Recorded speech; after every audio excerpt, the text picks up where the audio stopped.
We should be live streaming. I just have to double check and then add the info for the call here. And then we'll get started.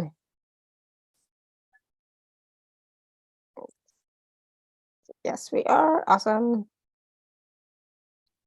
Yeah, I don't like my walls being so bare and blah, but whatever. It's, you know what? It is what it is. It's all good. I mean, it's not like in Canada, my, background is going to be much different or better. We'll see what it's going to be. I have no idea yet where we're going to be holding the calls. Okay, so let me get the recording started. Hi, hello everyone. Welcome to the Laura Canfield Show, the Awakened Happiness Now Global Series, Season 33. Thank you so much for being here with us today.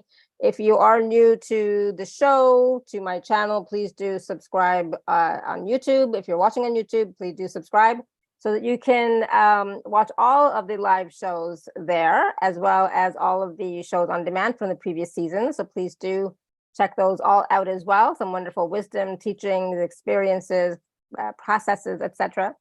And it is my deepest wish, desire, and intention to bring for you all these wonderful speakers who are going to be sharing their wisdom, their teachings, their processes, their healings, their activations, etc., so that we can all thrive and so that we can all raise our vibration frequency, as well as the planet and the collective, and so that we can truly, live in each moment with happiness and joy and ease. So thank you so much for being here, everyone, today. And today we have a brand new guest with us.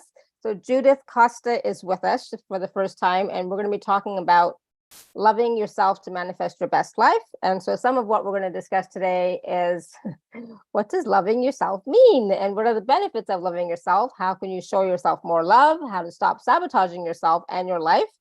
How forgiveness will transform your life? Why do you need to love yourself to establish happy relationships? Why is love a challenge in your life? What can be holding you back from finding love if you're looking for it? And are you repeating patterns in your relationships and don't know how to break them? And how the loving guidance of the Akashic Records can benefit you. And today, Judith is going to be taking your live questions through the Akashic Records. So she's going to be holding space in the Akashic Records and answering your questions. So you can raise your hand or you can type your question in the chat and we'll see how we do with all that. And so for those of you who don't know Judith, like I said, she is new to us, but she may not be new to you. You may know her, but for those of you who, who don't, Judith is an unconditional love coach, self-love expert, a seminar leader, writer, and speaker with a master's degree in analytical psychology and psychotherapy and an MBA. She is a certified consultant and teacher of the Akashic Records and a happiness trainer. And Judith helps people to overcome their inner blocks to love. She specializes in helping her clients have a better relationship with themselves, which transforms their lives, allowing them to create abundance, well-being, better relationships, and become happier. She believes that love starts by loving oneself. And when you have love within, you can share it with others. So we are going to learn a little bit more from Judith and her journey from herself. So please join me in welcoming Judith to the show. Judith, I'm so glad you're here. I am thrilled to be here with you, Alara. It's a pleasure and an honor, and let's have fun. Absolutely. So because you are new to the show, right, to the platform, if you can just take a few minutes and just briefly share your journey about love, healing, the Akashic Records, whatever happened, whatever makes sense for you to share with us so that we get to know who you truly are a little bit more. Yeah, let me see where I start. It's a long journey, as everyone imagine. I think that you teach what you have to learn. There was a moment in my life where nothing was working. It seemed the perfect life from outside, and I was so unhappy, depressed. I had physical problems with my thyroid.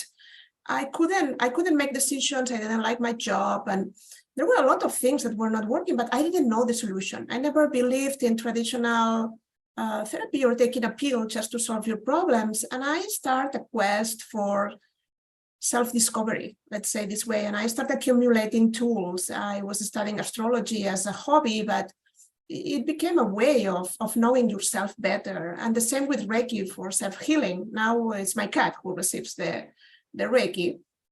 But nobody told me that my problem was that I didn't love myself enough, that there were certain patterns in the way I was living my life that were against myself, that I was being my enemy instead of my friend.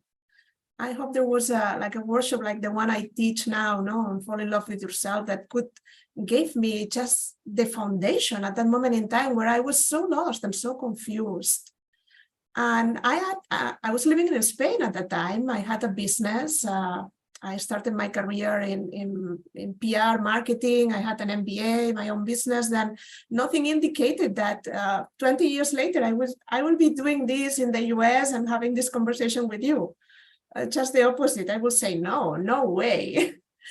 And yeah, what was a hobby and it started as a way to help me transform my life became my passion. I moved to the US at the end of 2010. I became a certified coach, and I love to learn, continue accumulating tools. Then from that, it went to the past life regression therapy, and I completed my training in Reiki. And also I studied how to be a consultant of the Akashic Records. And now I also teach others how to connect with this field of information. And I become a happiness trainer. And all of these things just are ways to keep doing my inner work, that I think that it's very important for the ones that do this kind of job like me. My life was transformed in the moment I discovered the concept of soulmates. That was my awakening. I read a book when I was still married in Spain. And what was funny is that I started kind of a quest of demonstrating myself that my husband at the moment was my soulmate. And what I discovered were a lot of things, but some of them were that we had a karmic relationship, very intense soul connection, but it was a different kind of love, the one that I was looking for. And a lot of things happened within my dreams, synchronicities. And that was really the reason why now I teach love. My title is Unconditional Love Coach or Self-Love Expert, whatever you want. But why unconditional? Because this is the kind of bond that soulmates have. And this is what was the beginning of my career when I started in New York, helping people to find their soulmates. I believe in love. I really believe in love. I think that we have a misunderstanding about what's love, and we buy a story about these conditional relationships that we establish through life. And there is a moment in our journey through life where we discover that love is a state of being. It's not a relationship. And love is something that we can cultivate, that it's inside of ourselves, that we are the source of it. And that's the reason why I teach self-love, because I really helping people find true love. I discovered that one of the difficulties that we all have is that we don't love ourselves enough. Yeah. That we really lack on this kind of education, and we don't treat ourselves the way we want. Then we go around life, looking for love outside of ourselves, when it starts within. It is there. Then... Absolutely. And so our topic today that we're talking about is loving yourself to manifest your best life, right? And if you don't love yourself enough, or as much as you could or should, then maybe that's why you're not manifesting your best life, right? So let's start off with, what does loving yourself mean? What does that mean? What does that look like? Yeah, I'm gonna first make a comment for what you say, because really love is the highest vibration that exists in the universe. Mm-hmm. Then to manifest, you really have to be in this vibration.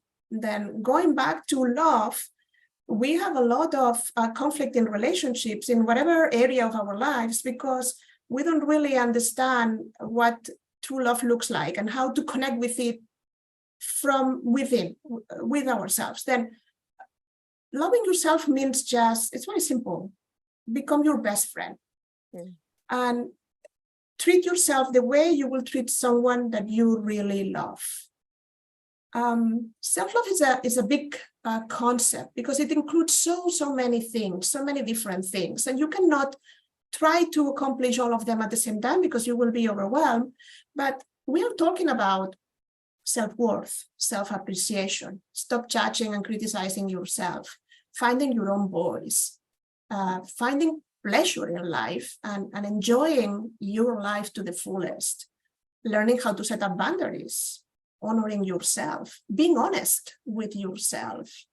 Then as you can see, it's not just one little concept that if you do this, then everything is going to be okay. No, you have to learn how to forgive yourself. You have to learn different things. Then my advice for those that want to improve the level of self-love is, from all this list that maybe we will keep adding items to the list, but from the things that I just said, choose those aspects that are difficult for you.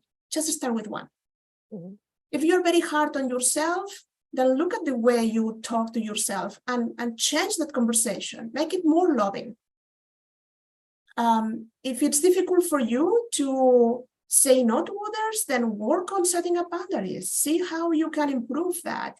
Ask yourself what you need before you automatically answer yes to everyone and anyone that asks you something. Absolutely. It's time for us to say yes to ourselves first. Yes, important is that.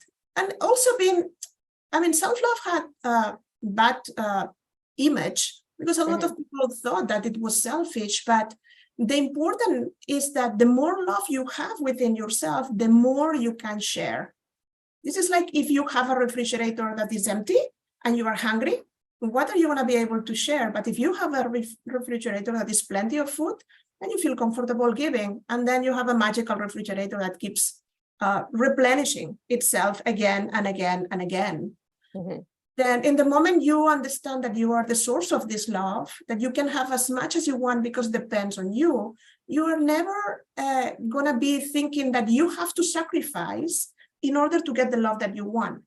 Then people pleasers like me in the past included tend to be there because we don't want to really upset others. We don't want to lose the love of those we want. We don't want to create an atmosphere where things are difficult or you're going to get like angry with me because I'm not meeting your expectations. And it's very important to understand that you can be there for others, but you never abandon yourself to do that.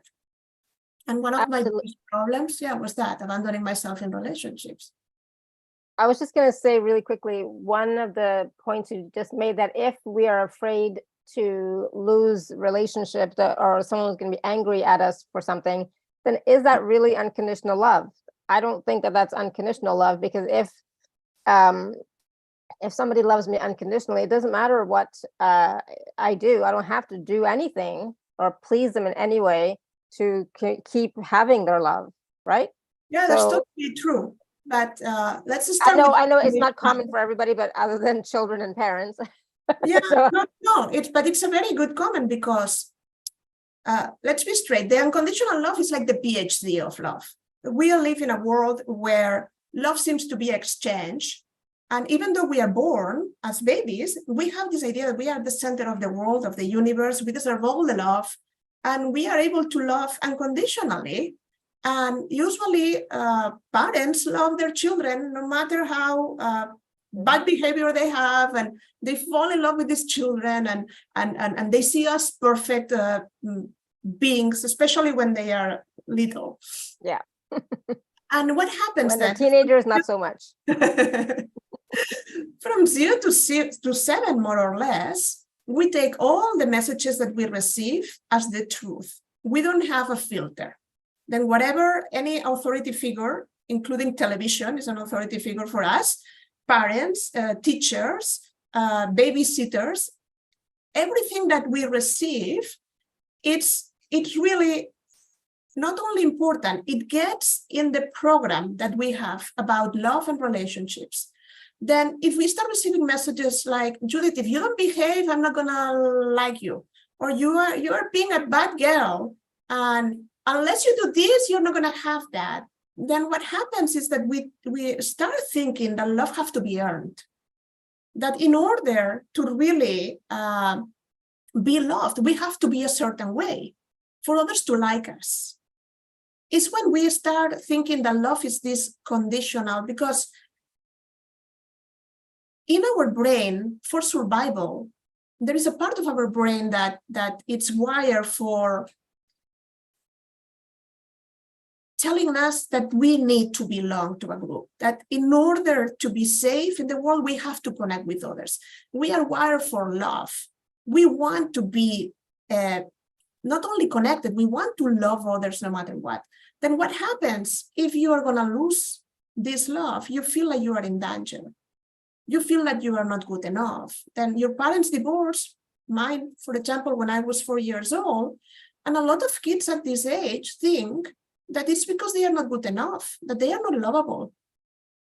They really take on them the problems of the parents, thinking that this is what it is. If I will be a better person, a better kid, then they will be together and they will love me more and they are not going to fight. And then all of these are the ideas that we take with us in our journey for love. And we grow, and unless we revise all of this programming that we have, it keeps affecting our love life. If we have problems with abandonment when we were children, then they show up in our relationships. If we think that in order for us to be loved, we have to put this persona and fake it, because if we really show that we are faulty, that we make mistakes, that we are not perfect, then we are going to lose the love. We keep doing that because it's what makes us feel safe. Then I invite all of you to really review what are the ideas that you have about love and relationships, about being loved, about you deserving to be loved. What happened to you since you were a kid that is affecting still your life right now? Because this affects a lot in whatever way we can really love ourselves. If we feel we deserve this love, if we are worthy of this love, if we can really establish this relationship with ourselves where there is appreciation and acceptance and real love. Yeah, that's tough, because when you look back at your childhood or, growing up, a lot of us have not had easy childhoods, easy relationships, just, not easy circumstances that we felt loved or we felt appreciated or accepted or anything, right? So then we, like you said, we turn that into ourselves and say, well, it's because I'm not worthy, I don't deserve it, etc. And so then we also don't give ourselves that love. Yeah, and there is a moment, I remember it happens a lot in workshops, that's people say, no, because my parents did that, or say, how old are you now? Oh, I'm 52. Then are we going to still continue blaming our parents, our ex-partner, our circumstances for what is happening in our lives now? I don't think that. Yeah. And the idea of going to the past, the invitation that I offer, is just go and find in the past whatever is affecting you now. But that's just to let it go, just to forgive it, just to release it, just to not to live. When you identify something, when something becomes conscious, then you can heal it. Mm-hmm. If it's just in the programming, if it's running the computer, but you don't know that you have a virus, then your computer will do weird things. But unless you really run the antivirus and say, oh, that's the problem, then you will say, it's acting weird, my computer. I don't know what's happening. Then it's the same here. Let's find out what is affecting us. And let's really make the decision. Love is not something that happens to us. We have this idea, that if I find the right person, I'm going to fall in love and everything is going to be perfect. And it might be true, but played by destiny, and the stars. But love is a conscious decision. It's a choice that you make. Self-love is when you put the feet on the floor in the morning, you have to decide that day you're going to love yourself no matter what. That's unconditional love. In spite of everything, if life is going well or not, if you have great relationships or not, if the day at the office is going well or you have problems with clients, it doesn't matter. You deserve your own love because you exist. It's your birthright. Mm-hmm. Absolutely. I totally agree. And that's the thing.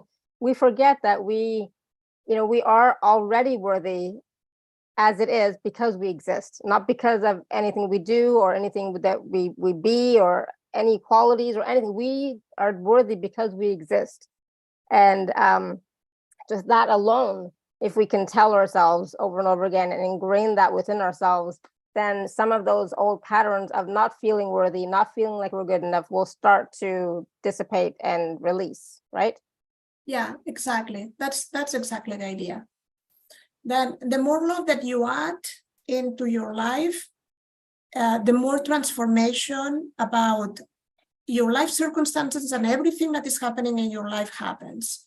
Why? Because from a perspective of loving yourself, there are things that you feel that you can overcome, that you will have the resources, that you feel guided, you feel connected. The confidence, for example, something that a lot of people are looking for, doesn't come from having everything under control. I remember when my way of feeling safe in life was not to take risks first, and also try to control all the potential scenarios to be sure that I have all the circumstances under control. Now I can deal with uncertainty. Now I trust that the universe will give me the guidance and support me at a level that I will be able to overcome whatever comes my path. And instead of saying, no, please, please, that nothing bad happens to me, like in the past, now I say, I feel ready. I know that I'm not alone. I know that I will be given the tools, the people that I need will show up in my path, that the right opportunities will be there for me to be able to continue moving forward with my life in the best possible way. That doesn't make sense. It makes sense, but I don't think everybody feels that all the time. No, not at all. I teach this and I go up and down and I lose it. Then yeah. I was talking with you yesterday. I was saying that I tell my students in the workshops, I wasn't born like this.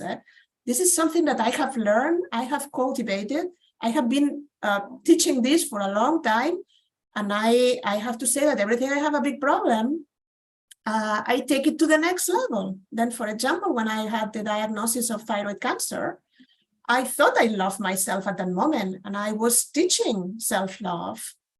And no, there was another like potential for growth in the relationship with myself. I started doing research and I stopped working as hard. I make promises to myself that I still keep right now. And like 5-7 years later, that I will go for a walk every day. I will go out of my house. I will connect with nature, that I will put myself first, that I'm not going to wait for the best moment in my life to enjoy, that the things that matter to me are important. And that life is not only about sacrificing and getting the money and building the business. No, I mean, you have a beautiful glass for the wine, use it today. You silverware, whatever it is, today is the big day. It's not tomorrow, it's not the day after. It's not warranted what is happening. And when you see your life at risk, you really understand what does it mean to live like this is going to be the last day of your life and continue applying it. And thanks God, the cancer was not threatening at all. And I had time to go through my healing and understand what was behind this and what my body needed. But I thought I loved myself, and I saw in all the ways that I betray myself daily. Then I'm really talking from a very humble position here. I don't have everything figured out. And that's the thing that I think a lot of us don't realize is how much we are sacrificing or sabotaging ourselves or putting ourselves on the back burner or not giving ourselves enough attention, love, respect, whatever it happens to be. We don't realize it's happening on a day-to-day basis. Yeah, because one of the biggest tool to really understand the relationship with yourself is awareness. You have to observe yourself.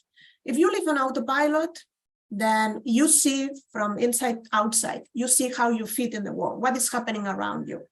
But you have to turn the lights and start observing what is happening to you, inside of you, around you, all together. Then it's like going to the movies and seeing that, yes, you are the main character of the movie that it's happening in front of you, but you are also an observer. You are sitting in the movie theater and looking at the main character and saying, okay, I know what's happening to you.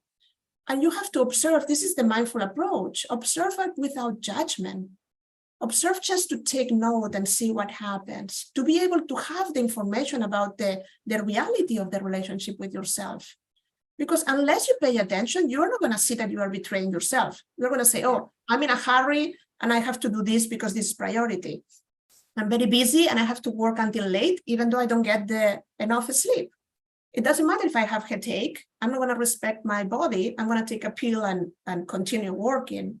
And someone was putting in the chat, thank you, that we tend to sacrifice a lot for our children. Yes, it's totally true. We have this idea that love for others goes first.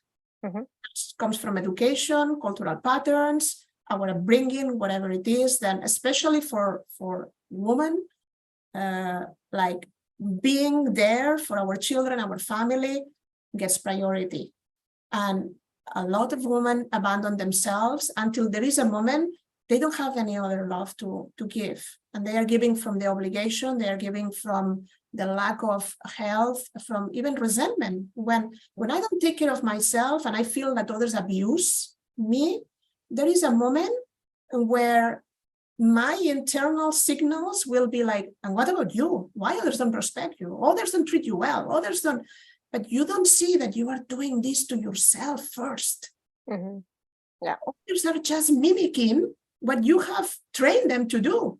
You always say, yes, mom, do this, mom, do that, mom, do this, then, okay, they are just following the system of the relationship, nothing different. It's not fault, maybe. Maybe we have to change something within ourselves.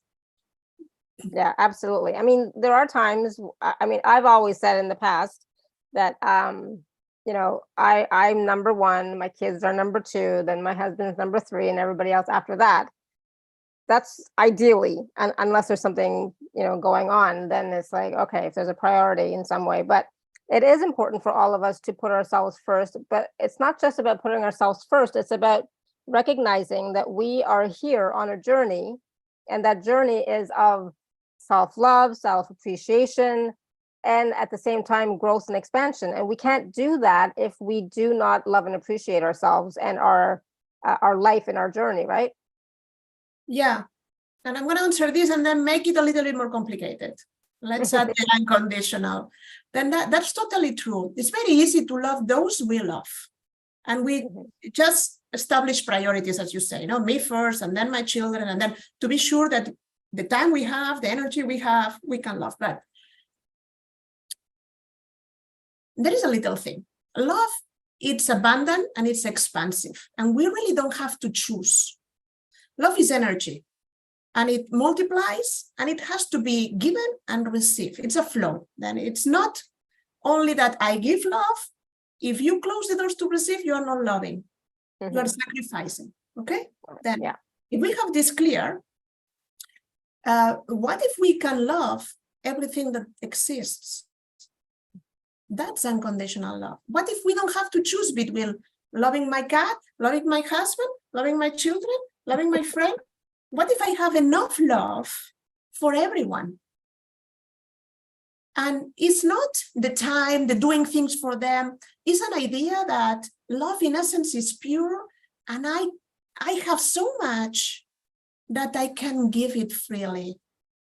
My idea of our relationship changed when I discovered this, because now I see, like, when you are in a partnership with someone, when two people come together, it's because they have already figured out this love for themselves. They already love themselves. And what they do in this relationship that they establish is to share this love that they already have. It's not that I need you, or I like you, or I want you, or you pay my bills, or I don't want to be alone. That's the old way of seeing relationships. Yeah. Like, there is something convenient between the two of us that makes us to be together. But what if you really can decide to love someone, even in spite of who the other person is. I can make this choice. I don't really need anything in return. I'll be honest, it's tough for some to love some people. It is, but maybe we can try and see what happens. Maybe in the next lifetime. What do you think about this idea that we are all one? We are all connected. We are all. And that's what I like, the idea of the soulmates, changing the topic totally, you know, that there are beings out there, and I'm going to say it's plural. It's not this romantic partner that it's out there. There are people that belong to our soul families called soulmates that have complementary things that can help us in critical moments in our lives where they show up, or can help us to love much and better, or to love ourselves, or to, that's what the soulmate means. And I have to say that my second marriage, I married one of my soulmates, and the relationship wasn't easy at all. It was complicated, but he was the best teacher for me on how to love myself. When you don't receive something, don't blame the other person. Think, how can I give it to myself? What is missing within me that I'm allowing the other person to treat me this way, or I'm not receiving exactly what I want? I'm expressing my needs and desires. I'm standing on my own power.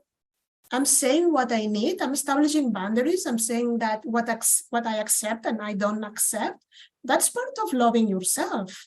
When you really, really love yourself, you choose these situations in life and those relationships that really demonstrate the love that you say that you have for yourself. You don't put yourself in trouble, right, if you can. Trouble comes to you.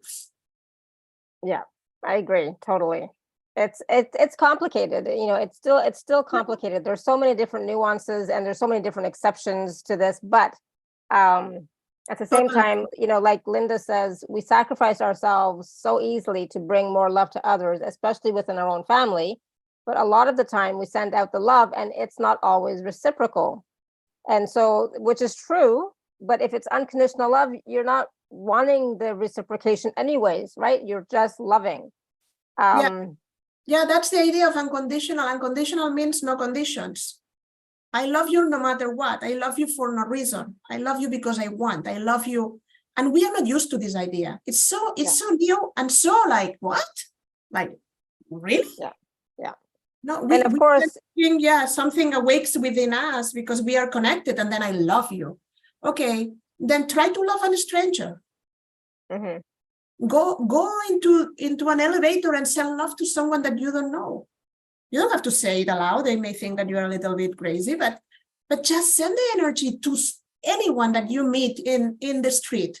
So that's easy. We can do that. That is easy. We can do that. But it's not always easy, like Linda says in the chat. It's not always easy when you've been betrayed or rejected, right? So if, like, for example, my first ex-husband, just don't even get me started. But that's what I'm saying. It's like, I can't love him in this lifetime. Maybe another lifetime. I don't know. But in this lifetime, it's enough that I have forgiven him, and I don't wish any bad energy towards him. I don't wish any ill towards him, but love is I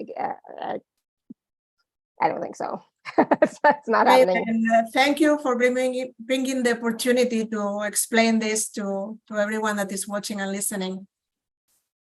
One of the reasons why people cannot find love is because they don't love themselves, and the second one is because they are not able to forgive. We hold many grudges, and let me explain forgiveness from a different perspective. Forgiveness is a part of letting go. It's like, I want to release this from my system. When something is so big, as Linda was saying, like we sacrifice, and when there is betrayal and many things happen, we have an idea that it's impossible to forgive. Okay, let's reframe this. Why? Because what if forgiveness is the key to freedom? What if instead of you, by forgiving, you are not forgetting or condoning the facts or whatever happened, what you are doing is just being free to continue moving forward with your life in whatever way you want. It's really easy that we don't want something in our lives because it was so painful, and we are still energetically connected to it, and we keep living and living it again and living it again. And every time we hear the name of this person or the events that happen or something is triggered in the past, we keep like feeding this energy, then use whatever method for forgiveness you want. Ho'oponopono. I have a prayer in the Akashic Records that I can share with everyone right now. Make a conscious decision to forgive, but don't do it for others. We don't need the other 50% to forgive. You just need yourself. Just need the decision to let it go. It happened, yes. It was important, yes, but it's part of your story. It's not who you are. And for sure, it shouldn't have to put a stamp for the rest of your life. It doesn't determine your present and your future. You are free to be whoever you want. This is an experience. Are we going to be in the same chapter of the novel all the time? Or let's create something new. Yeah, absolutely. I totally agree. With forgiveness, yes, absolutely. With the And loving, it's a bit what more about difficult. forgiving yourself? Oh yeah. I mean, that's hard, but that's harder than forgiving somebody else, I think. Exactly. A lot of people say, yeah, well, it's going to be hard to forgive. But like putting ourselves in the list, we are so hard on ourselves, and we don't let go all the mistakes that we still think, like, if I have acted differently in that moment in time, if I didn't do this, or I made that wrong decision, and see where I am right now. We keep like blaming ourselves, no? Yeah. And when you make a list of people that you want to forgive, like, and you can put what happened between the you two, and make yourself ready, prepare yourself that person by person in the list, go inside and say, do I want to continue living like this? Am I ready to let go of this? Then forgiving is not this Catholic Christian idea of, I'm a good person and I'm going to forgive you because I need to do that. No. Forgiveness is a choice to set yourself free. The more you wait, the more you continue attached. Mhm. Energetically, there is like a cord that connects you with every event that you are still thinking that was so bad and that you will never forgive. Right. Then you want to cut all these cords. It's up to you, entirely up to you. Do you know how powerful you are? I sometimes forget, but there are days when I forget, for sure. Yeah, and that's the idea. Everyone that is here receiving these messages, I think, is ahead of Yeah. others, because we tend to forget that we are important, that we are unique, that we are here because our soul has a path, that we come to this earth with certain things to learn and to master. And it's okay to fail and not to be perfect. Nobody's asking you to be perfect, just to be you. And the reason but we are such perfectionists, right? Like you said before, we are so tough on ourselves, and we have such high expectations of ourselves. Maybe I'm speaking on my behalf, but anyways, like we have such high expectations of ourselves, and like that, it can be it can be hard. It can be difficult to let go and release, but it's definitely a practice that is not just a one and done. I find for the forgiveness piece anyways, it's like sometimes you have to do it a couple of times, like more than a couple of times. And I'm going to share this prayer. I think it's interesting to have it, and people will be able to listen to the replay, because it's as you say. What happens with us is that we tend to accumulate so much. We are not trained to release and to forgive and to let go. And we go through life, and with all the events that happen, we keep like putting stuff in our personal suitcase or backpack that we carry. And there is a moment where it's too much. Then I think it's good that someone tell us that we can forgive and release in the moment. We don't need the time. We don't need to understand. We don't need an apology from the other person. We don't need to wait. Then if you want to be happier, if you want to really love yourself, carry less stuff, less emotional baggage within yourself. People think that only the calories add weight. No, the emotions also have weight on top of you. And they also affect your physical well-being, and they have a lot to say. Then the more you really realize, this is like if you go through life and you didn't shower in 1.5 years, how are you going to look like? Then you're going to have like a thick stuff like dust and other things that you have accumulated around the day. Maybe the hair is a little bit greasy, whatever it is, then at an emotional level happens the same. We have to really find ways, find tools, become aware of letting go, but in the moment, don't accumulate. Give it out. Just tell the universe, I cannot handle this. Can you please take this from me and recycle the energy? Then if you want more elaborated, I like this prayer because it's very complete. It has 3 different parts, what others have done to ourselves, what we have done to others, and we have done to ourselves. And I'm going to share it with you. This is from Akashic Records Consultants International. The copyright is theirs, but you can share it with anyone else. Then it says, if there is anyone or anything that has hurt you in the past, had hurt me in the past, knowingly or unknowingly, I forgive and release it. If I have hurt anyone or anything in the past, knowingly or unknowingly, I forgive and release it. If I have hurt myself in the past, knowingly or unknowingly, I forgive and release it. I feel better already just by reading it. Yeah, that's beautiful and powerful. And I think it's something that we actually can do every day, in not a couple of times a day, but at least every day, because there's always, I find right now, a lot of stuff is coming up, right? A lot of our own stories, a lot of our history, a lot of our old baggage is coming up for us to work on releasing and letting go and forgiving if at the same time. And we don't all, like you said, knowingly and unknowingly, we don't always know, right? Where we've hurt someone or where we've hurt ourselves, etc. So it's a powerful practice for sure. Yeah, and that's a good comment. And also in this prayer, it says the past, but the past is understood in a big sense. It can be something that happened 5 minutes ago or 50 lifetimes ago. It doesn't matter. We don't have to go into the events and know exactly what happened and then figure out how to release. You don't forgive with your head. You forgive with your heart. Yeah. We say it's a conscious decision. It's not a decision that you make in the mind. It's a decision that you make because you love yourself enough to let it go. Your ego will say, no, but they hurt me and it was a big betrayal, and how I'm going to say that it's okay. No, we're not trying to say it's okay.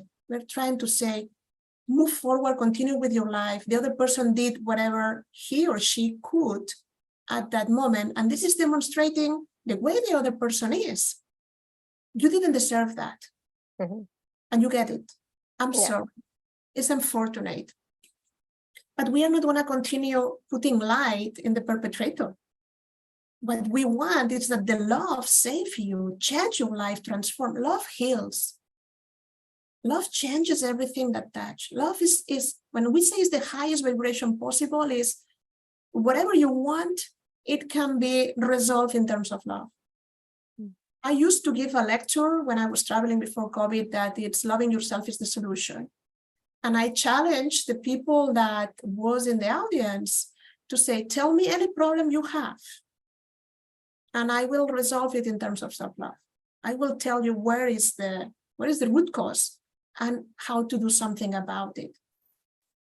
Awesome. Because really, loving yourself has this power. It changes the way you organize your life, your health, the level of abundance, how you handle your relationships, even your sex life, and everything. It's different. When you put yourself as a priority, it doesn't mean to abandon others, but you understand how important you are. You start acting differently in your life. And then when you think that you're going to lose, maybe you gain triple. Yeah, true. Absolutely. I love that. And it's like, it is so true. I mean, we talk about it a lot, and we talk about forgiveness as well. But again, talk is cheap. It's about doing the practice. It's like saying the commands, feeling the energy and the willingness to let go and release, right? It's so, like you said, it's not a mental thing at all. It's more of an energetic, heart-based releasing and letting go. And that releasing and letting go is an act of self-love. Yeah, and I think that it's the moment to talk about the how, because many of the emails that I receive from potential clients is like, I want to love myself, or I know I don't love myself, but how do I love myself? And that's why I have created this or retreat or a one-day workshop, like sit here, invest in yourself. Let's figure out what areas of self-love are lacking in your life and what are the tools that you need. What can you do? And of course, it's going to be totally different for depending on what do you really want to improve. If you are really very hard on yourself and judging and criticizing yourself, we will work on mindset. Then the first thing I'm going to ask is take 1 week and write all the things that you say to yourself, because a lot of people tell me, no, I have a good relationship with myself. I treat myself nicely. I do the things I like, and then we don't realize that we have an inner voice that says, you're stupid, you're not going to make it, you cannot do it, who do you think you are, you're not good enough, oh, don't even think about this, is not for you. All of these moments where you feel insecure, like that you cannot be there, this voice shows up, and it's a mean voice. Then the recommendation is see the beliefs that you have about yourself and start building self-appreciation. Every time there is one of those, go to the mind is like a recorder, okay? It's an archive. Then go to find, you're not good enough. No, go to find all these moments in time where you perform wonderfully, when you had achievements, where things were good, and say, no, here I have. Thank you for letting me know, but this is it. Change the radio station, start listening to another station that has more love on it. Yeah. If you're listening to heavy metal all the time and you hate it, are you going to continue having the same channel in the radio? No, I don't think so. It will change, no? Then here is the same. All of us have this inner critic. Some of them are more extreme than others, but it has been there from the beginning, and it's trying to protect us. It's trying to keep us small, that we take less risks. It's the voice of the ego, but your soul and its messages, your soul whispers in your ear. It gives you the guidance, but in a totally different way. Then there has to be moments of solitude, not aloneness, but solitude. I mean, like to be with yourself and only with yourself, with certain level of silence where you can really figure it out what is happening inside of yourself. This mindful approach, meditation, if you want. Meditation is just sitting and doing nothing. And people think like, oh, it's very difficult, or just putting a nice voice of someone and do a guided meditation, but just sit and breathe. Create a space where there is time for the relationship with yourself. You're very busy. Okay, do 2 minutes. Don't tell me that you don't have 2 minutes per day. Exactly. Life. Yeah. Just start with one thing and then another. Then for others, for example, we talk about the forgiveness. Make this list of things that you need to release from your system. And don't forget to include yourself in the list. For people that, for example, are very responsible and very busy, and they have forgotten that life is pleasure and that life is joy, and that we are here to awaken to happiness now. Then exactly. Procrastinating this happiness and think how can you schedule? Like if you schedule your meetings, things that are important for you, things that you are going to enjoy. Add something in your week that it's for you because you like it. You don't have to accumulate all the money to go around the world in a cruise whenever you can. The important is now, what you can do now. When you get up in the morning, what I can do today to make myself happier, like a little bit more. And slowly, every baby step counts. Your life will be transformed in front of your eyes. Yeah, I totally agree. I'm all about taking baby steps consistently every day, the best you can, and being gentle with yourself. I'm just looking at the time, Judith. So I just want to talk a little bit about the loving guidance of the Akashic Records, how that they can benefit you, because I know we're going to take some questions, and I know there are lots of people with their hand raised, and I know as soon as I say we're going to be taking some questions, there's going to be more people with their hands raised. It will be a pleasure. Then for those that don't know, I'm sure that everyone that is here have heard the name before, but the Akashic Records are a field of information where everything about you is recorded. Every feeling, every thought, every experience. Then what is this information and how is possible that we have access? It's like when you have the pictures on your phone, you are seeing them on the phone, but they are in the cloud. Then this is exactly the same. This field of information permeates everything from the physicist's point of view, is the energy that connects all us. It's like we have a webcam attached to all of us. Then everything that is happening right now between Alara and I is being recorded, but not by Zoom. It's like it's been recorded in a video in the Akashic Records with her perspective, her feelings right now, everything that she is thinking, doing, and the same from my perspective. Then with the permission of the people, and here we are working with the Akashic Records of this call open, we have access, and everyone that is included here, we can tap into this field of information and receive guidance. In a private session, this will work a little bit different because we will tap it into the Akashic Records of the person that is the client. And we will open directly their Akashic Records, like the book of their soul. No? And it's a very rewarding way of working, because you, in a consultation, you not only receive healing and guidance and information, no? What you can do is to resolve the issues that you bring. This is like a conversation with beings. We call them masters of the Akashic Records, but they don't have a body. They are pure energy. They exist as a form of pure unconditional love. They are emissaries of the divine. We put labels because from our perspective, humans, we want to understand with whom we are dealing, but it's a different kind of guidance than other realms like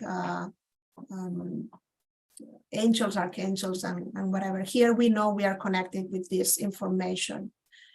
And the reason why I explain this is because I think that the power of these sessions, and I do many other things. I'm an astrologer, I do past life regression, coaching, and many other modalities. But the reason why I like to work on the Akashic Records and the transformation that I see in clients when they arrive and they start asking things that they don't work in their lives, and we arrive to the topic of self-love, and they don't even know that is my expertise. It's like the universe put us together for me to be able to, through the Akashic Records, help them, is that things can be released, things can be let go. We can let go of things that we carry from our ancestors in our genetic lineage at an emotional level, return to a point of innocence, let go of egoic positions, have a higher vibration, the integration of the divine essence within us.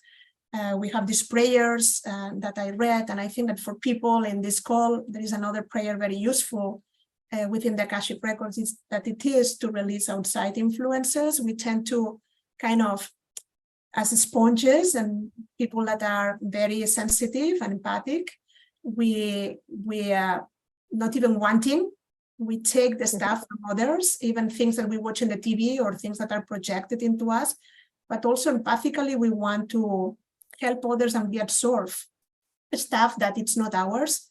At a soul level, it's not our responsibility to carry the stuff on others. We have enough with what we have to resolve. Yes, that's true. Then we have a prayer to resolve this and to release outside influences, to release energy patterns. And it's a very powerful work. Some clients have said that in a one Akashic Records consultation, I have resolved more than in 10 years of therapy. And I believe so. There is a transformation. I don't do anything. Really, I'm an intermediate person between the client and these beings that we call lords or masters of the Akashic Records.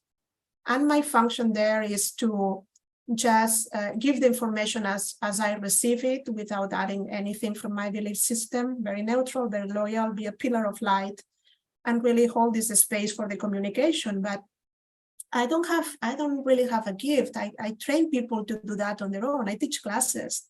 And in a weekend, I can train you to have the connection with the Akashic Records for yourself. And I think that this is very valuable because it's important to be helped and to ask for help it's a sign of strength, not of weakness.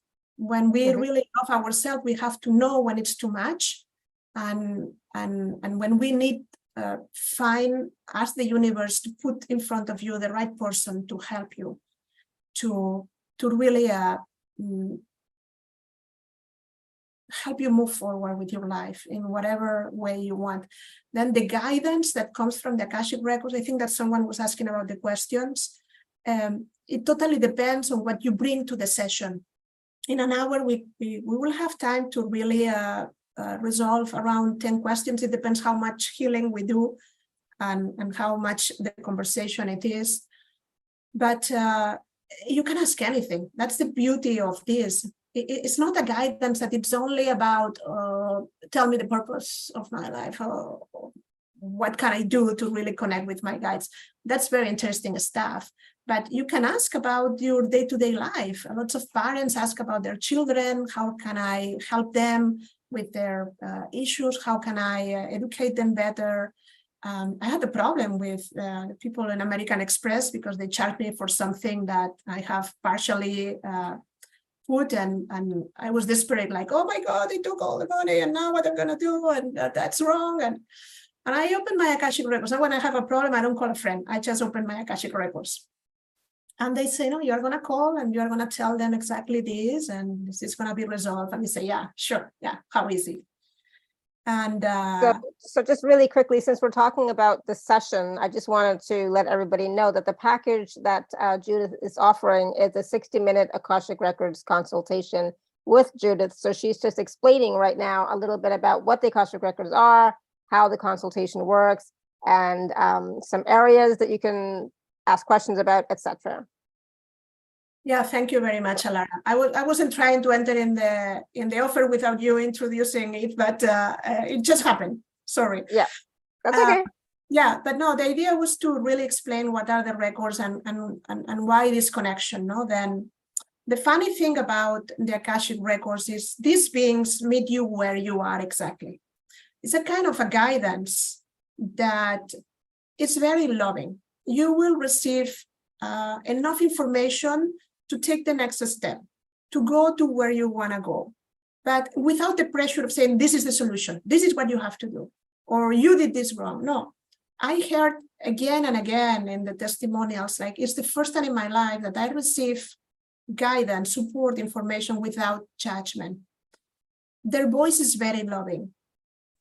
And that's absolutely the reason why they have become very important in my work, because again, as an unconditional love coach, the idea is to share the world of love. I don't fix relationships. I help people to love themselves better, that this transform every area of their lives, including the relationships. And the Akashic Records help me tremendously. And they will help you as well. Then the idea is that, yeah, in a consultation, of course, and this is amazing. I mean, 66% off. The regular price of a consultation is $333. Here for Alara and her community, all of you that are here, the special offer for this session with me will be $111. Then I hope you appreciate that. We have just crazy here. Yeah. I just want to say really quickly, there is a payment plan available. And if you are an Inner Circle member, please don't forget your discount code as well, your gift code, okay? So that's the package and a little bit about the Akashic Records. Now, we're going to take some questions. So Judith, any qualifiers, like, can they ask anything, or other than any guidance from my Akashic Records? I don't like that. I mean, how can she possibly, I don't know. I'll let you handle that part, whatever you want to, however you want to do it. No, I'm going to say that every question is welcome, but let me clarify something. The same as happens in a session. The more heartfelt is the question, the more you are open to receive, the more important is for you what you are going to ask, not coming from curiosity, coming from, I really need help with this. Please tell me whatever. The more heartfelt it is, the more you're going to receive. And that is such a much better explanation than I could have given. I love that. I'm going to use that from now on. Yeah, because Love you that. have Thank to you. be open. It's not only that I'm here and I can channel the Akashic Records, is they are doing it for you. They want you Yeah. to really be open to receive. Then if you Yeah. don't want to know, don't ask. Like, don't ask my husband is cheating on me if you don't want to know, because if they tell me yes, it's not a problem, and if they'll tell me no, well, I think it is, then don't ask these kind of questions that are not gonna add anything to your life as something that really it's important for you. Yeah, beautiful. I love that, because as you all know, our time is very valuable. So we want to answer questions that are valuable for you as well. So if you haven't yet, you can raise your hand or you can type your question in the chat, and we'll do a few. I don't know how many we're going to get a chance to do today, but we'll do a few. Yeah, this is another thing, like understand that we don't have the time and the space to give a good answer, because I have seen in a 1 hour consultation, we go deeper and deeper. The session is like in a spiral, and all the things get connected, and it's much richer. Then I will do my best to give you everything I can in the time we have, and I'm here with this idea. And again, I'm a servant of them. Then let's see how this works. No rules, just whatever you want to ask. That it's important. Awesome. All right, we're gonna go to Sulis. Hi, Sulis. Hello. Sulis, you want to unmute yourself? Yeah, she's muted, and it's not in the camera, no? Yeah, hi, I'm here. Hi. Hello, can you hear me properly? Yeah, we can hear you. What's your question? Yeah, hi, Alara. Hi, Judith. Hi. Thank you. Is it possible for you to I connect the camera? sorry? If you can show us your beautiful face, if it's possible for you to connect the camera. If not, it's okay. We can hear you properly. Yeah, it's not possible at the moment. Okay, Sorry great. for that. Go ahead. No yeah. big deal. Yeah. The thing is, I actually know that I love myself now much more than I did before, while I was still married with a narcissist. And then I learned how to love myself. That's why I decided to separate. And now I'm having it's still triggering me easily.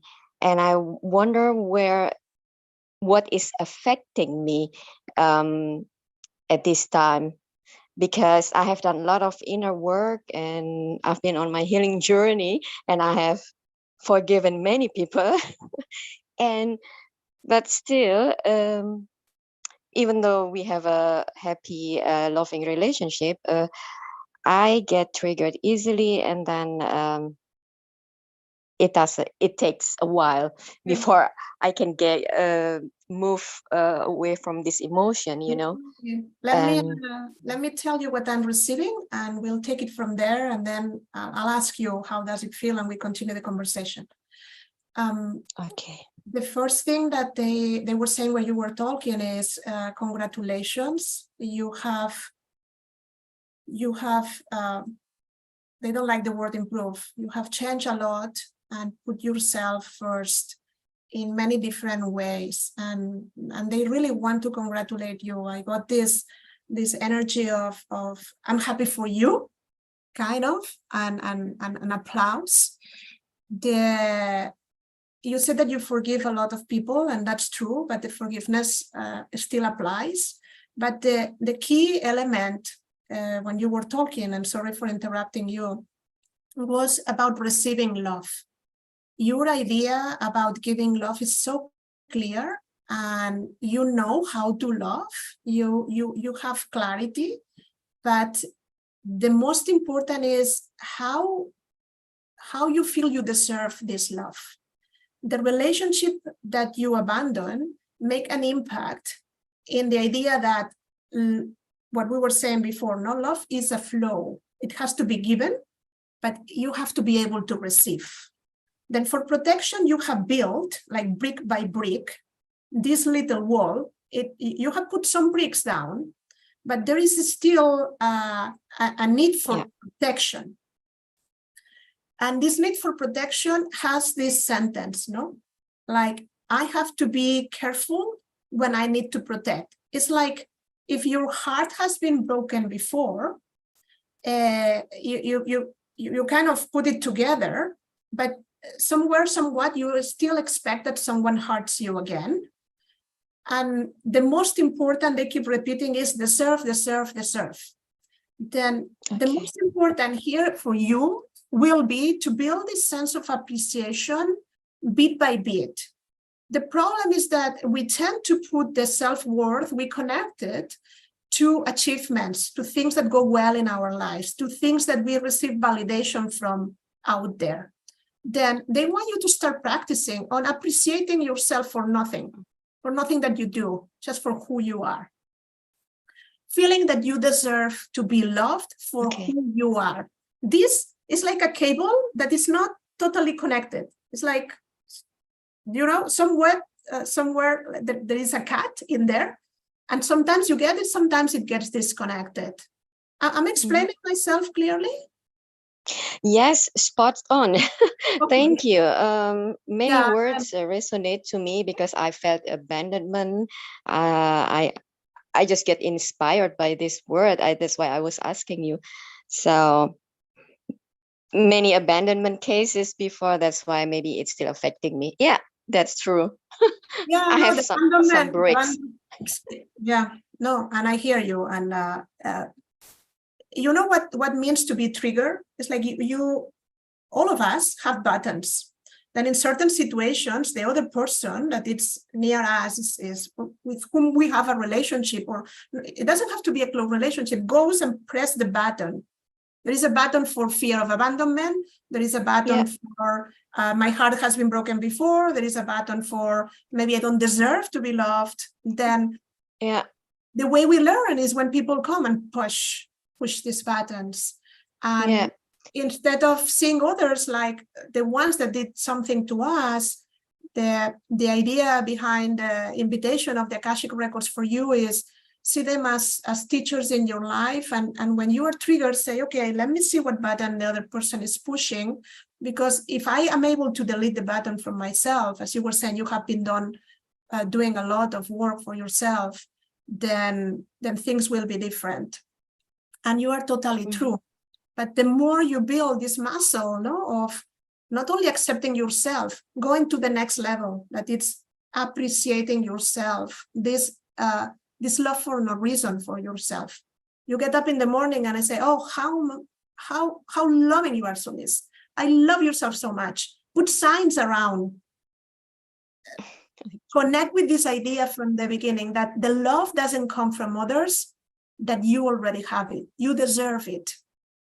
And you get it from you first. Awesome. Beautiful. Thank you, Sulis. Thank you so much. Thank you, Sulis. And that message is for everybody, actually, if you really look at it. Sure. And by the way, I was shaking the whole time while you were talking, and I'm sweating. Yeah, well, I'm sweating too, but just because we don't have AC today in my building in Miami, but this is energetic work for everyone that is here. Please drink water. And the messages are not individually to Solis. We all learn from them, and they are sending you lots of love, and you can do this.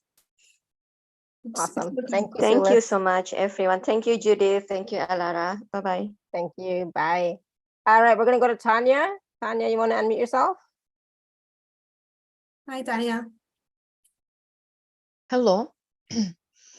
So since I was a child, I had this not need, but I always wanted to serve, like I've loved everyone, and I like even with the dog, I know that somebody has to walk him, and no matter how tired I would be, if nobody else wants to walk him, I would walk him. You know what I mean?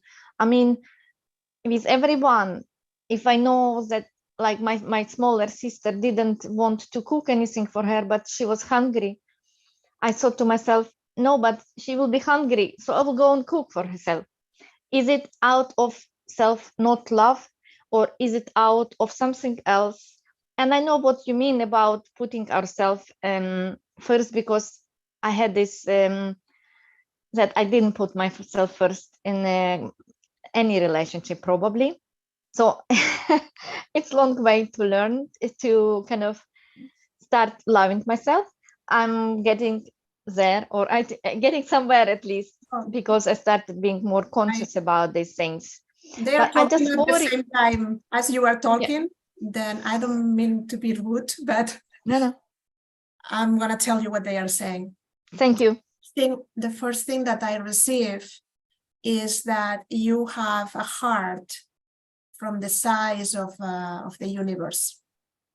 And Oh my God. your soul, for many lifetimes, have been mastering the art of loving and giving others and connect with the others. People don't even have to tell you what they need, that you are already there. You already figured it out.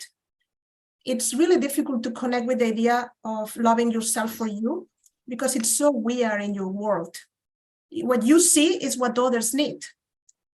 But this is the lifetime where there has to be a change, because your soul already have mastered how to love others. Really, they show me many lifetimes. The first thing that I saw is you in a monastery or a convent as a nun, very old, and you are still taking care of the other nuns.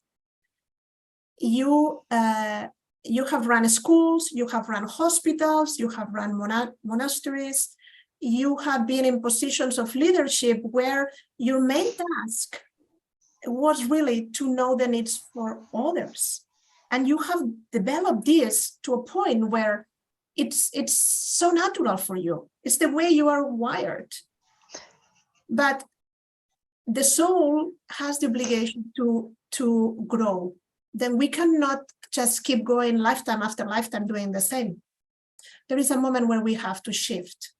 That in this incarnation, you have met people that have not been wonderful with you, and they didn't appreciate your sacrifice, and they abuse and use you. Why? Because your soul needs to understand that it's the moment to give, but also to receive. It's similar to what we were saying to souls in a totally different context. Your soul wants that you ask yourself in front of anything, like, what is the best for me now? Then you can decide to help others. But what is the choice that you need to develop this muscle? Because this information doesn't even come to your heart or to your mind. And you are as an autopilot pattern, no? You are just there doing that. Then in all the lifetimes where you have been recognized and you have helped many, and you were so needed, that was useful.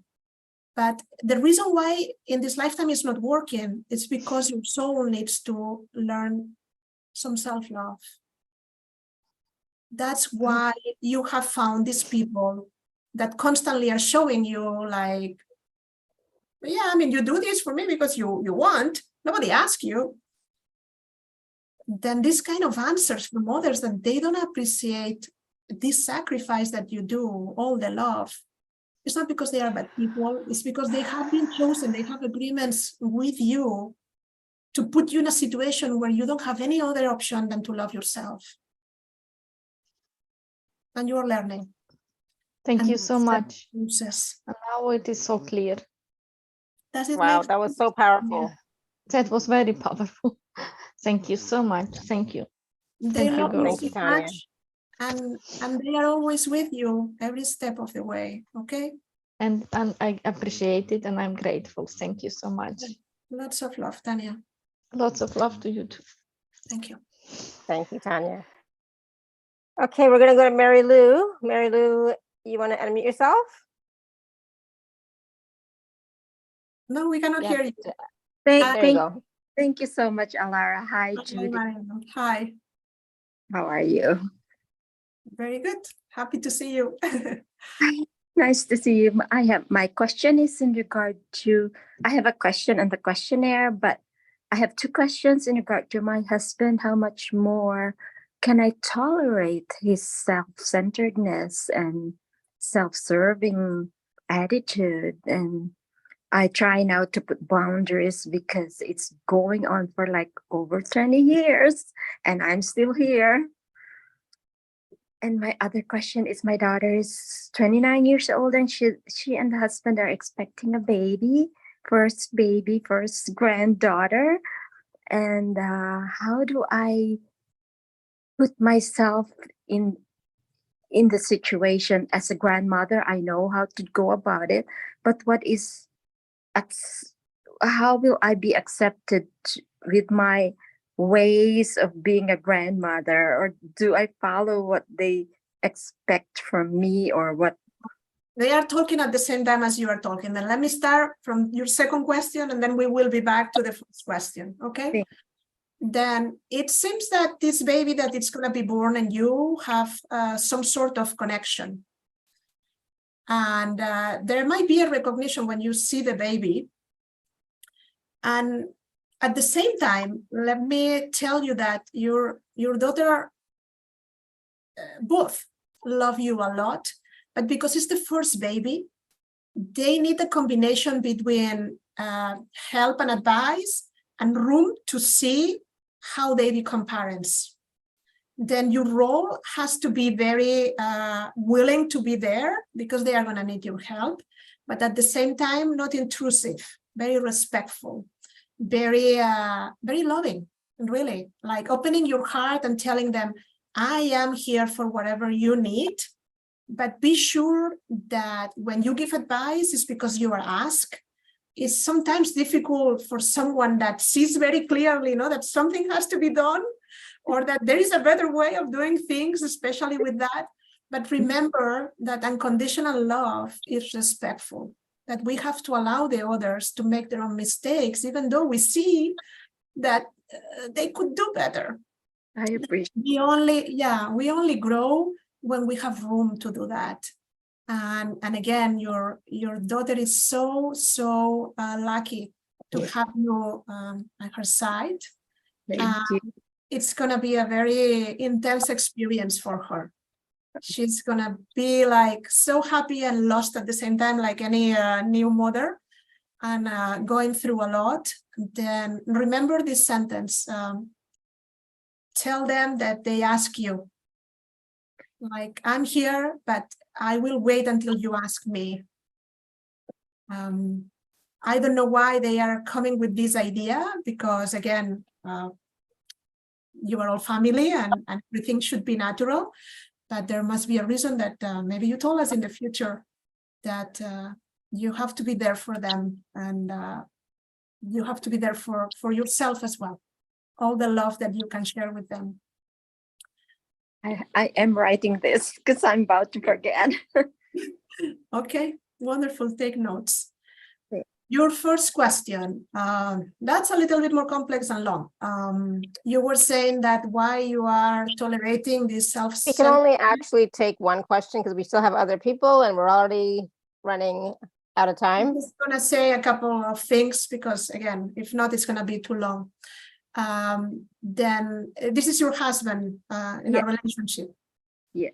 They want you to start looking and write in a journal how you treat yourself in the relationship. We tend to complain about things that we don't give to ourselves.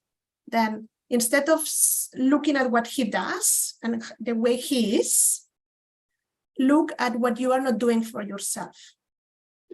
That means you mentioned the boundaries. That means expressing your needs. That means saying what you love also about him. Then love is not about asking the other person to be a certain way. It's also for us to bring something to the table. And we tend to complain. We all do that, humans, they say. You are not doing this for me. And then see what you are not giving to yourself that you demand the relationship to give to you. Instead of asking him to change, see what can you resolve on your own first. Because in the moment you transform yourself, the relationship is going to be affected and it's going to be transformed on their own. The dynamics are going to change. But boundaries are important. And boundaries mean love. not limits, not limitations, not anger. Is I love myself and this is what I need. But if you don't know what you need, how are you going to set up boundaries? Sounds good. Super. I appreciate all those, Judith. Thank you so much. And thank you, Alara. They send you lots of love. Awesome. Thank you, Thank- Mary Lou. You're Right. welcome. Okay, awesome. All right, so we do have Tanya, the other Tanya, if you want to unmute yourself, and then there's a few questions in the chat if we have time. And Manisha is also here. Tanya, you want to? The other Tanya, not Tanya Caldwell, the other Tanya, Angela. Tanya Hutton. Yeah, Hutton. Hi. Tanya, are you there? Tanya Hutton. We cannot Maybe hear she- you. Cannot hear you. Cannot see you. No, we see your hand raised, but we will get back to her again later. So let's go to Manisha quickly, and then we'll see if we can answer some questions in the chat. Go ahead, Manisha. Thank you, Judith. Thank you, Alara. I'd love a message on love, romantic love. So I don't want to go into detail. You will understand. I was married very long time ago, 40-something years ago, 43 years ago.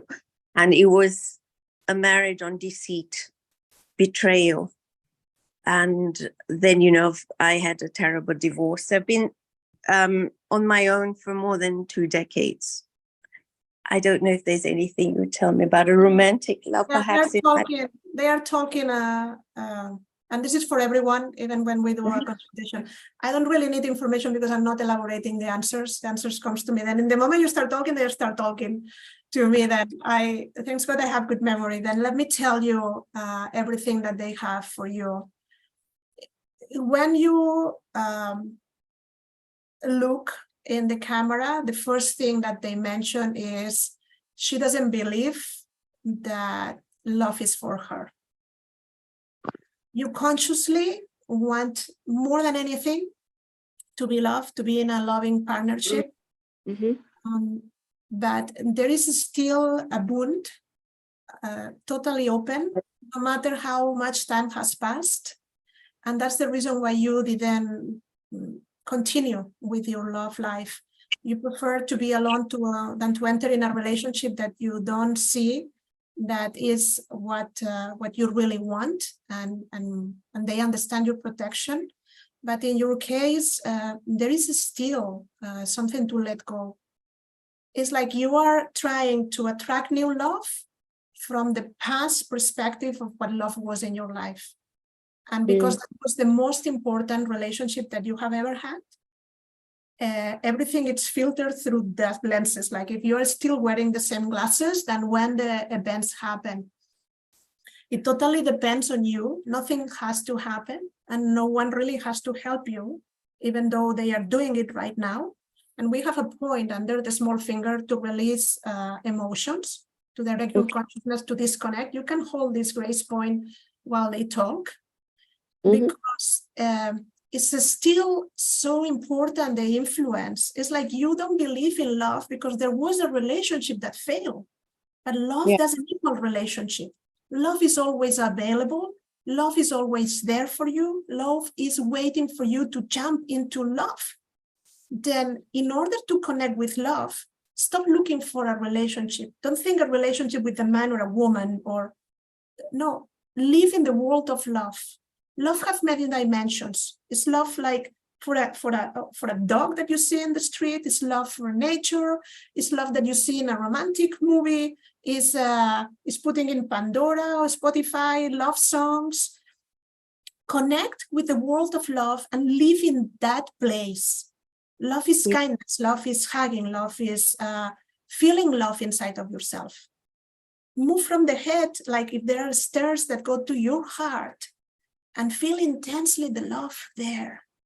So intensely that it kind of permeates all your body. And then it's so intense that it really goes out of your body. And it's so intense that it fills the room where you are. Feel the love, because love is what is going to attract love into your life. You have to be the love that you want to find. then when love is really in your life, things will happen. Thank you. Thank you so much. Is it any finger, any hand, the little finger that one holds? All the grace points, we use them in the right hand, and we Okay. all use that, but we have many others, as I explained. Then in the consultations, one of the things we will go deeper into that. I mean, that's just a nugget, but they say that this is important enough for you to understand how to make it. And this information, and go to the replay and listen again, contains everything you need to find the love that you are looking for. Thank you so much. Thank you, Alara. Thank you, Thank you. Thank you, Judith. Manisha. Thank you. Lots of love. I think Tanya is back. Tanya Hutton, I think she's here now. Yeah, we can see you, but you're muted.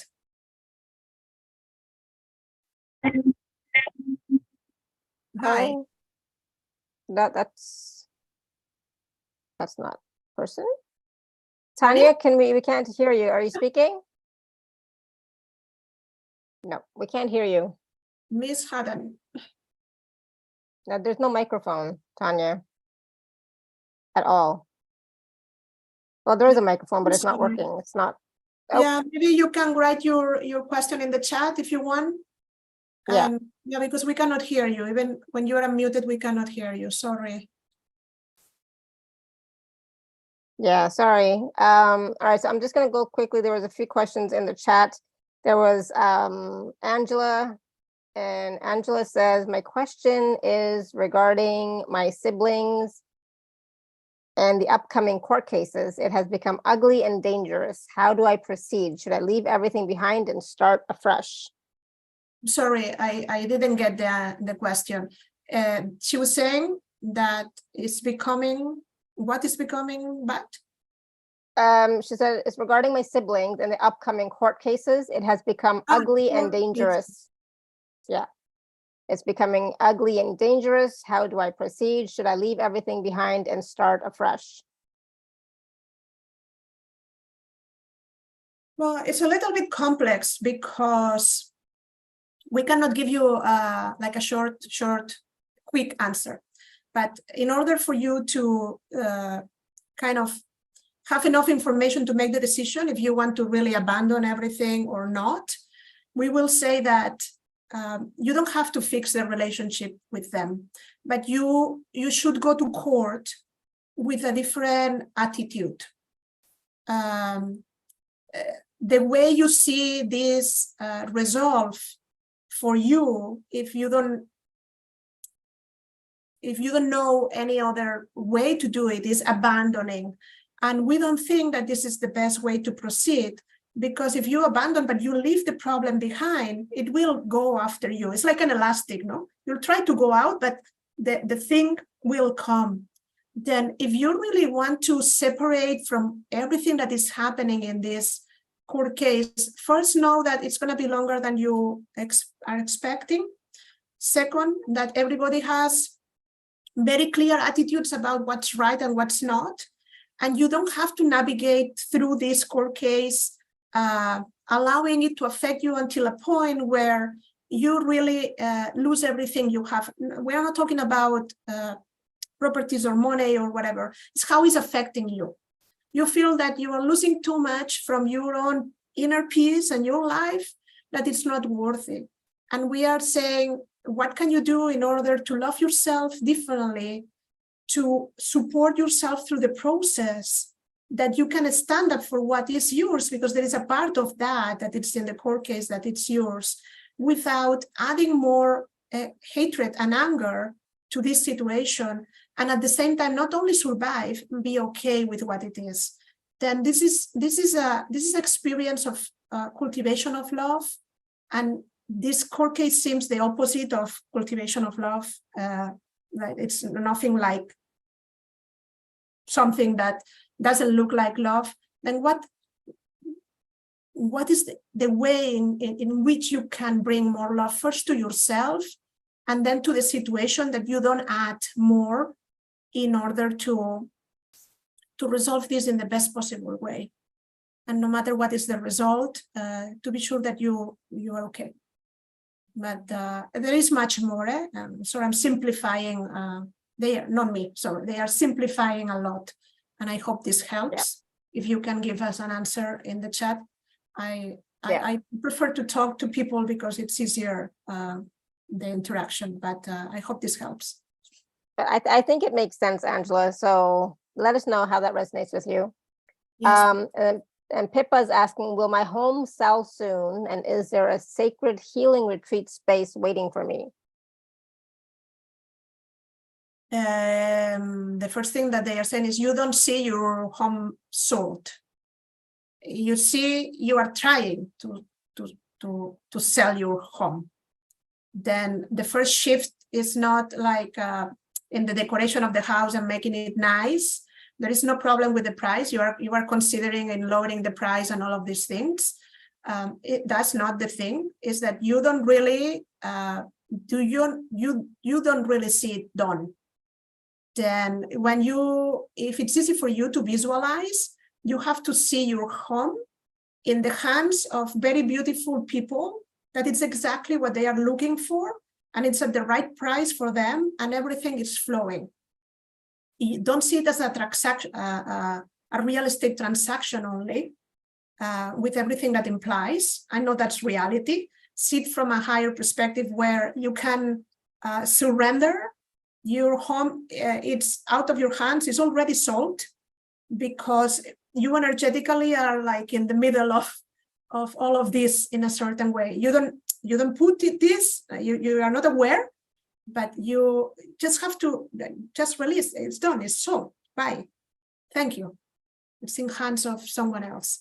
And the second part about the retreat, it's connected. I mean, everything that we have said from the first part applies. It seems like so much big project for you. It's so deep into your heart that this is something that you want to do, and it's in your future to do it. But you have to close the gap between where you see yourself and where you want to go. And you don't do it on your own. You're going to be helped. You're going to be guided. The property doesn't seem that I see trees, and I see like it's a place that it's isolated but near to a small center of a city. But I don't know. You tell us. I don't think you have really selected the place where you want to do this. Then you have to put more pieces. You have to feel it strongly in your heart. It has to be a reality. Instead of asking the universe, just asking, it's a done deal. Applies in both cases. And again, we can continue, but the fact of the house is quite soon. If you apply this, it's kind of bye. Awesome. So let us know how that resonates with you, Pippa. And I think there's something from Zila. I don't know where it went. Hold on. Oh, I don't know where it went, Zila. Oh, sorry. So Zila is asking, will I find a safe place to live before winter arrives? Hopefully I have healed enough self-forgiveness from past life to receive shelter. Yeah, they are sorry you are going through this. And I feel a deep sadness in the moment Alara was reading the question. This prayer for forgiveness that we have read, or the Ho'oponopono, or anything you want, use it because you have an opinion about yourself that is wrong. You're a beautiful person that deserves everything, and you are not ready to receive it because you think there is something wrong with you. Then the most important here is self-forgiveness. The shelter that you are looking first have to happen within yourself. If you don't feel comfortable in your own company, it's very difficult to live with you all day, every day, when you don't feel good in your own skin. You are loved as you are. From our perspective, you don't need to be fixed, change, transform. You are who you are, and as you are right now, we love you. And we invite you to do the same. to let go of everything that you believe that you have done wrong, that you think that that you deserved. There is a life, a different life waiting for you. And there is a lot of fear when our basic needs are not there. It's very complicated to connect with the expectations of the unknown because we tend to see that everything is coming is negative. Then for you, the invitation is to surrender until a point where you can feel the support and the guidance that the universe has your back, that you are not and will never be alone. And that if you try step by step to support yourself, things will be different. Then take baby action, but the most important is releasing. And if you prefer to use these 4 sentences together, as you were saying, like the Ho'oponopono, I love you, I'm sorry, please forgive me, and thank you. This will clear it's not only a forgiveness prayer for yourself, it clears also everything that have brought to the situation where you are at this moment. We only have words of appreciation for you and love. Please receive them and reconnect with your heart, with the power of love will take you out from where you are.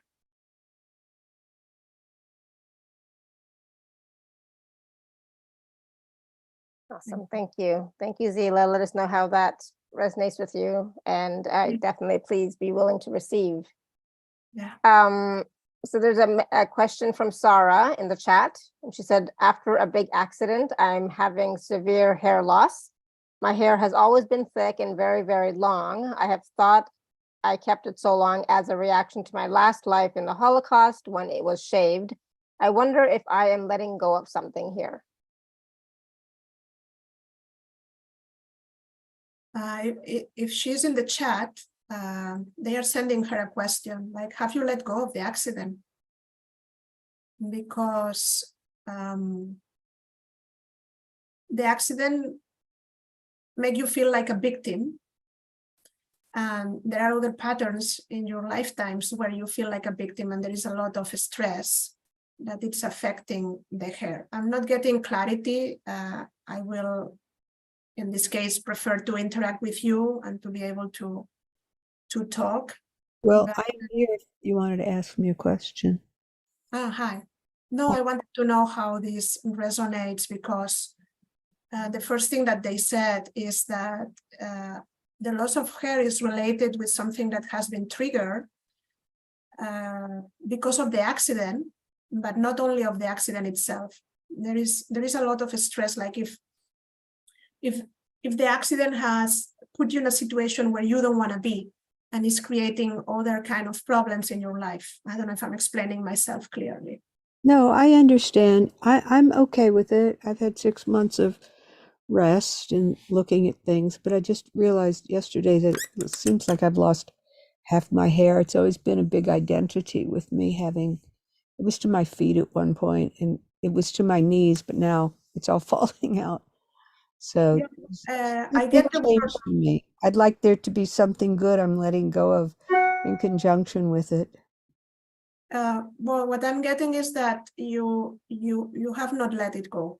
It is still very present, the accident, and the pain and its consequences, and it's not creating only a stress as we usually use this word. It's creating a stress at an emotional level.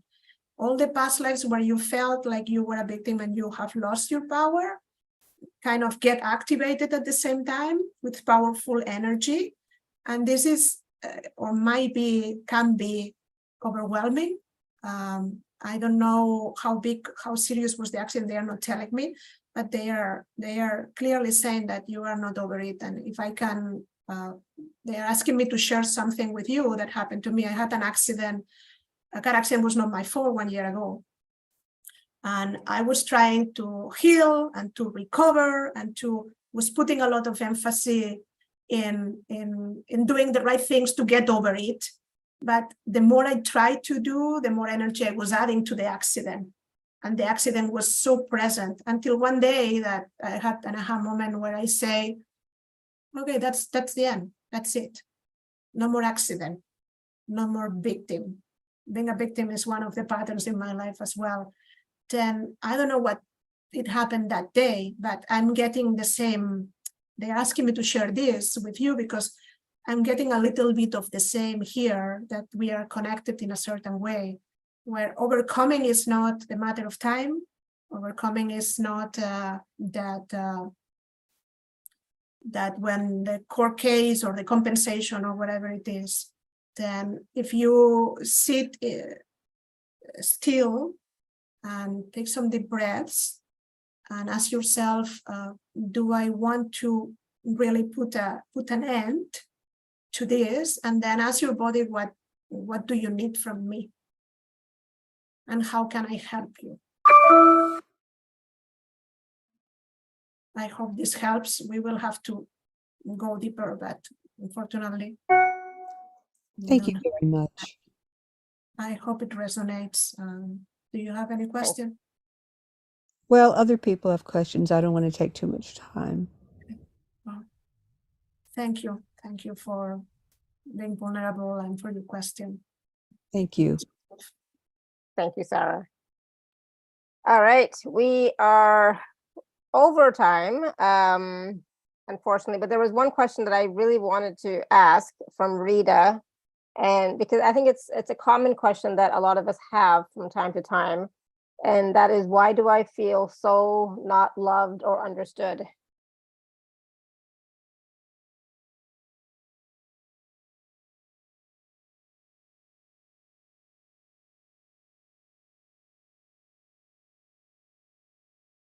I'm breathing because I can feel the pain. That's the first thing that they made me feel.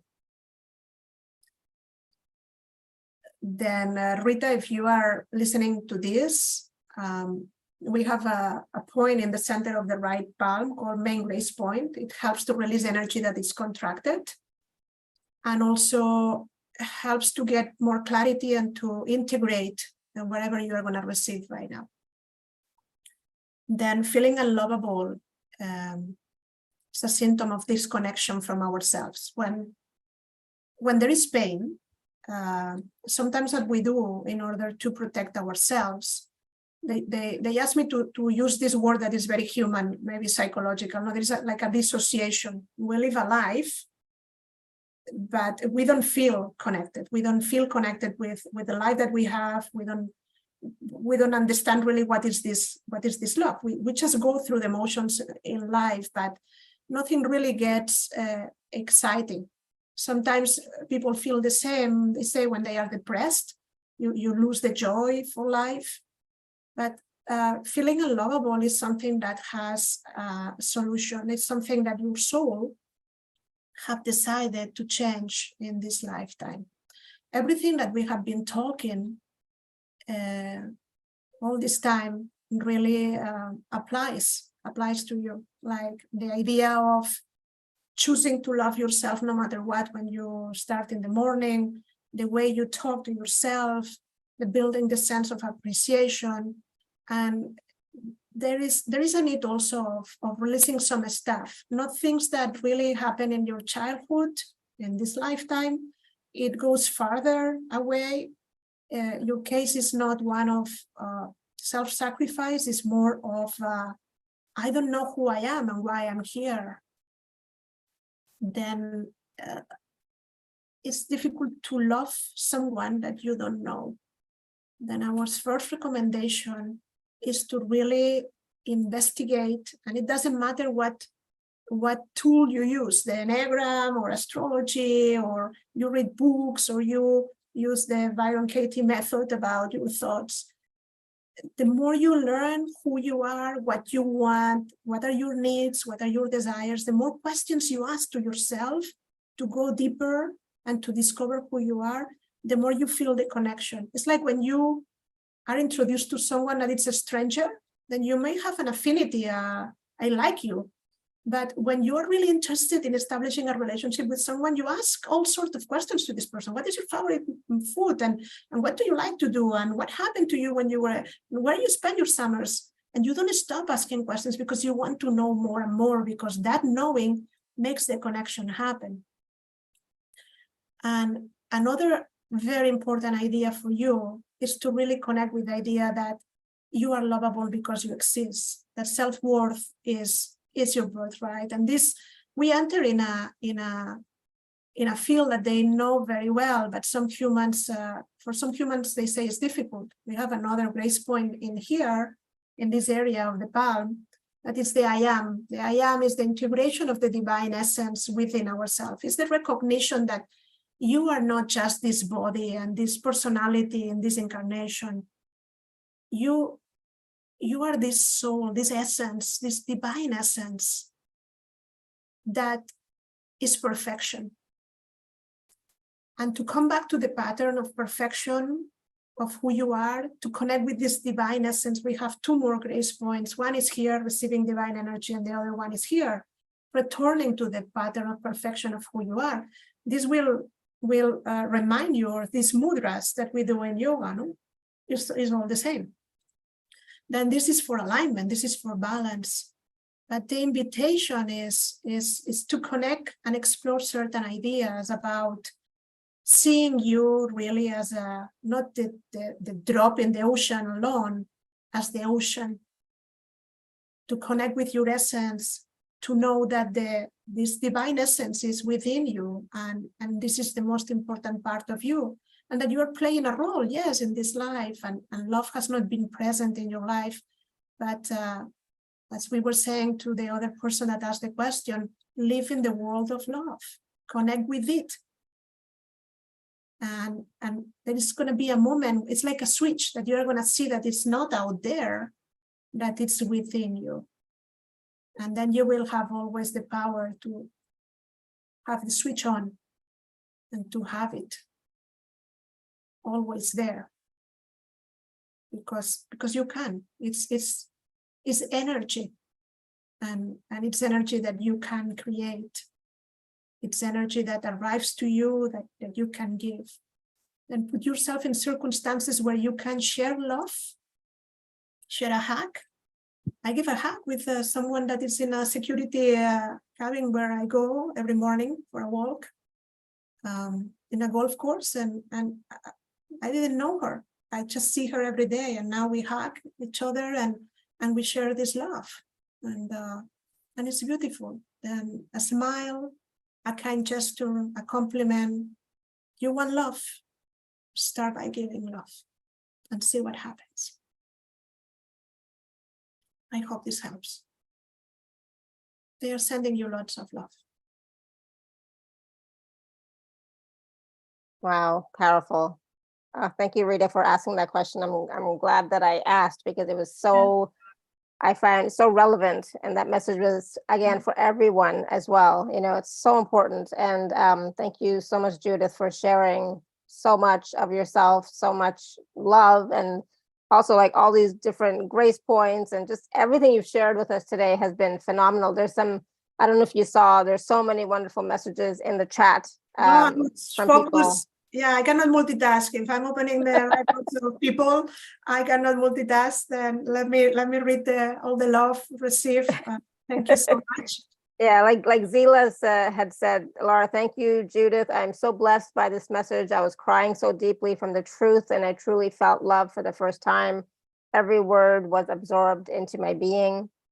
Mary Lou had sent me a direct message. Thank you very much, Judith, for the beautiful insight you have retrieved from the Akashic Records. It is very heartening, and will follow your advice on both my questions. My heart overflows with love and gratitude. And then, of course, Jill says, I appreciate this talk so much. Judith, you're wonderful, and your channel is so clear and deep. Thank you, Anna Laura, for this fantastic conversation. And again, Gail says, thank you, Judith, for the messages of love. And, you know, it's like there's so many others as well, right? And so, and Manisha as well, and Sandy as well. So there's just been so much wonderful wisdom, but not just wisdom. It's like the truth right? The truth that is coming through you as the channel you are of love and living love, right? So not just love as the concept, but the love as the being, living, breathing love. So thank you. This has been awesome. And I know, I mean, like, I know I'm kind of gushing because it's like, it's the first time she's been on the show. So it's like, how awesome and amazing, you have been. Not the last one. I had a wonderful time with all of you. Thank you so much. I love to do this. Then we have to end, unfortunately, but I will do it the whole day. Well, as everyone knows, my not- chair is very uncomfortable. So after 2 hours, an hour and a half, I'm like, I cannot sit here anymore. But this has been awesome. And if you'd like to work with Judith, please do book a 60-minute session with her because like what she received today was just little snippets. And for some of you, like, she needs to go deeper and give you even more information, but she can only give so much in this short little bit of time. So if you, would like to, please do book a session with her and use your discount code. Of course, if you're this is a unique opportunity. You will never see this price again. And happy, I promise. And then this is an offer for Alara with all my gratitude, and I hope I can help you deeper in whatever way. And thank you so much. And I think, as I just want to say, as you saw, the questions are not just about relationships or soulmates. It's about everything and anything. So whatever is on your heart, whatever you need clarity, direction on, but based on who you are and loving yourself, that's the most important thing. So and I think that is key. Yeah, it's very important, Alara, what you say. You are the boss. You prepare a list of questions, and the questions can be anything you want. There are no wrong questions. And as you can see, I mean, usually the universe put me together with people that need self-love, but you can ask about anything you want, and also about people related to you, than anyone that you have been in relationship in the past, or it's part of your family, and also from your past life, your current incarnation, and the future development of your soul. Then questions about the future are welcome, considering that the future is a pattern of possibilities. Then it's a wonderful way to receive guidance. But again, if you feel inspired and you want to learn this, is another opportunity. Just connect with me in whatever way I can help you, and through Alara. And so Angela's asking, how far out are you booked? So I think we talked yesterday, and so your calendar, you have some spots open in your calendar for people right now. Yeah. I have spots right now reserved for these consultations. As soon as next week. Don't expect these calendars where you go and book. You will have to talk to me all the style. I try to adapt to the schedule of the people. Then you tell me what is your preferred time of the day, what days you have. It can be, if I'm not teaching classes, it can even be during the weekends. Then I'm sure we will find a time that works for both. The sooner the better. And we will be able to do the consultation fast. And don't worry about timing. It will be soon. Yeah. Awesome. Good. Thank you.